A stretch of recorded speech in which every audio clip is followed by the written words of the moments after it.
दोस्तों, ओम यानी ओंकार। इस शब्द में पूरा यूनिवर्स छिपा है। इसी ओम में ब्रह्मा, विष्णु और महेश तीनों देवता समाये हैं। शास्त्रों और पुराणों में हर मंत्र की शुरुआत ओम से ही होती है। हिंदू धर्म में ओम को बहुत ही पवित्र माना गया है। कहा जाता है कि ओम शब्द पहली बार भगवान शिव के मुख से ही निकला था। इसलिए भगवान शिव का एक नाम ओंकार भी है। ओमकारेश्वर में भगवान शिव खुद ओंकार के रूप में विराजमान है। जिस पर्वत पर भगवान शिव का मंदिर है, वो पूरा पर्वत ही ओम के शेप में बना हुआ है। इसी वजह से इस ज्योतिर्लिंग का नाम ओमकारेश्वर ज्योतिर्लिंग है। ओम के शेप में बने इस पर्वत पर 100 से ज्यादा छोटे बड़े मंदिर हैं, जहां हिंदू कम्युनिटी से जुड़े सभी देवताओं के मंदिर हैं।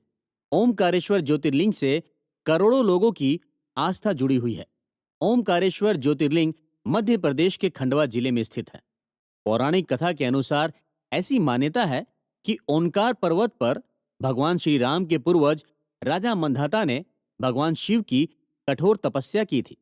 उनकी तपस्या से खुश होकर महादेव ने उन्हें दर्शन दिए और वरदान मांगने के लिए कहा। तब राजा मांधाता ने भगवान शिव से मोक्ष की कामना की और उन्होंने भोलेनाथ से कहा कि वो हमेशा के लिए उसी ओंकार पर्वत पर बस जाएं। राजा मानधाता को आशीर्वाद देते हुए भगवान शिव इसी ओंकार पर्वत पर ओमकारेश्वर ज्योतिर्लिंग के रूप में विराजमान हो गए।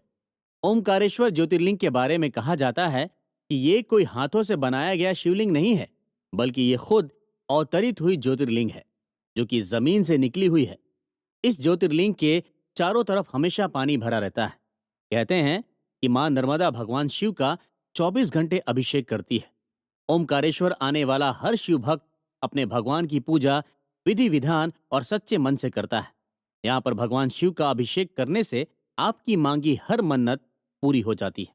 कहते हैं इस तीर्थ की रचना भगवान ने खुद अपने हाथों से की थी। ओमकारेश्वर ज्योतिर्लिंग के साथ ही यहाँ पर ममलेश्वर ज्योतिर्लिंग भी है और इन दोनों ही ज्योतिर्लिंगों को एक ही माना जाता है। ममलेश्वर ज्योतिर्लिंग का भी उतना ही महत्व है जितना ओमकारेश्वर ज्योतिर्लिंग का है। इसलिए ओमकारेश्वर ज्योतिर्लिंग के दर्शन करने के बाद भगवान ममलेश्वर के दर्शन किए बिना ये यात्रा अधूरी मानी जाती है। ओमकारेश्वर ज्योतिर्लिंग जिस पर्वत पर बना है, वो चारों तरफ से पानी से घिरा हुआ है। इसके एक तरफ नर्मदा नदी बहती है, तो दूसरी तरफ कावेरी नदी। जहां पर पर्वत खत्म होता है, उस जगह पर दोनों नदियों का मिलन होता है, जिसे कावेरी नर्मदा संगम कहा जाता है। ये संगम भक्ति और भावना का संगम है। कहते हैं सच्चे मन से संगम में डुबकी लगाने पर सारे पाप धुल जाते हैं। जब आप किसी तीर्थ में जाते हैं, तो उसका फल आपको सिर्फ एक बार मिलता है, लेकिन ओमकारेश्वर में पहुंचे हर भक्त को यहाँ पर 3 गुना फल मिलता है।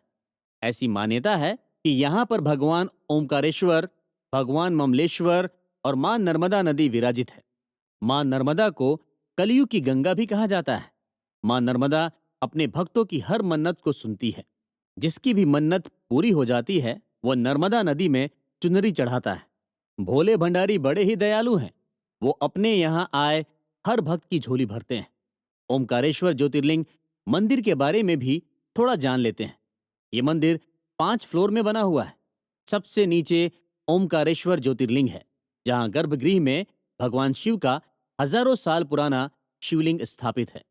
ओमकारेश्वर ज्योतिर्लिंग में जल रही अखंड ज्योति सालों से जल रही है। यह मंदिर हजारों साल पुराना है, जो कि कई पिलर पर टिका हुआ है। पूरे साल ओमकारेश्वर मंदिर में हजारों लाखों लोग दर्शन करने आते हैं। मंदिर की पहली मंजिल पर भगवान महाकालेश्वर का मंदिर है। वहीं उज्जैन के महाकालेश्वर मंदिर में दूसरे फ्लोर पर भगवान ओमकारेश्वर का मंदिर है, और ये बात अपने आप में अनोखी है। थर्ड फ्लोर पर भगवान शिव सिद्धनाथ के रूप में बैठे हैं, तो वहीं फोर्थ फ्लोर पर गुप्तेश्वर महादेव का मंदिर है। 5वें और आखिरी फ्लोर पर ध्वजेश्वर महादेव के दर्शन होते हैं। इसी के ऊपर भगवान ओमकारेश्वर की ध्वजा भी लहराती है। मंदिर में सुबह, दोपहर और शाम को 3 बार आरती की जाती है। जिस तरह से उज्जैन में भस्म आरती का बहुत ज्यादा महत्व है, उसी तरह से ओमकारेश्वर में शाम को होने वाली शयन आरती का बहुत महत्व है। शाम को ओमकारेश्वर ज्योतिर्लिंग में भगवान शिव का विशेष श्रृंगार किया जाता है। यहाँ पर भगवान शिव पार्वती के खेलने के लिए चौसर बिछाई जाती है। मंदिर में काम करने वाले पंडितों का कहना है कि वो लोग जब सुबह मंदिर का दरवाजा खोलते हैं तो चौसर पूरी तरह से बिखरी मिलती है। ऐसा माना जाता है कि भगवान शिव और मां पार्वती रात में यहाँ पर चौसर खेलने आते हैं और ऐसा सदियों से होता आ रहा है। रात के समय मंदिर के अंदर रुकने की परमिशन किसी को नहीं होती है। शयन आरती के बाद दरवाजे पूरी तरह से बंद कर दिए जाते हैं। शिवरात्रि, सोमवती अमावस्या, नर्मदा जयंती और गंगा दशहरा जैसे मौकों पर ओमकारेश्वर में श्रद्धालुओं का सैलाब उमड़ पड़ता है। श्रद्धा से भक्त बाबा के दरबार में हाजिरी देने पहुंचते हैं। ओमकारेश्वर में देश विदेश से लाखों श्रद्धालु दर्शन करने आते हैं।